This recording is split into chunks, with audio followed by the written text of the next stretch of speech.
So Mike, you're a first-time CEO. Tell us about your biggest mistake. There's a lot of them. Okay, failure is a word we should erase. I'm like, geez, Exactly. Yeah. I hit that every day.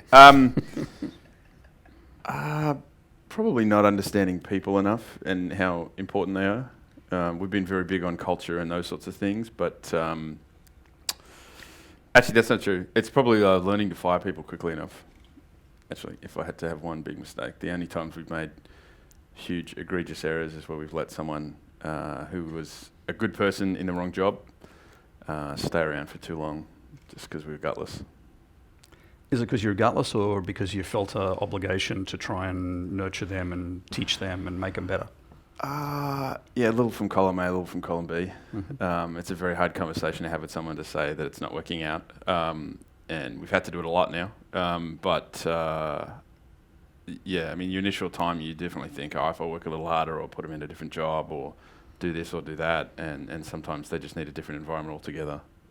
Yeah, I think we've certainly learned that lesson a lot of times. How do you notice the team react when you finally do get rid of the person or move them?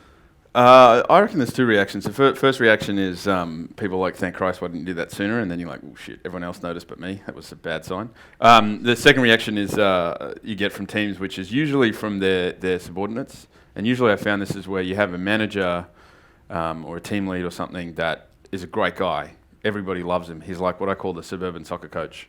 So he's like the dad soccer coach. Everyone loves the coach. He's great. He may not be actually any good at teaching you soccer, but he seems like a really good bloke, so everyone gets on well with him, etc. And then you let him go, and the whole team's at your door going, hey, what happened? We really liked, Bob. Why'd you get rid of Bob? And inevitably 6 months later, that same team comes and goes, I understand why you got rid of Bob. Now that we've got Jim is like miles better. He's taught me so much about my job. I'm performing at twice the level I was beforehand. And so those are the satisfying ones where they actually come back and say, no, I get it now. But they're certainly pissed off on day one.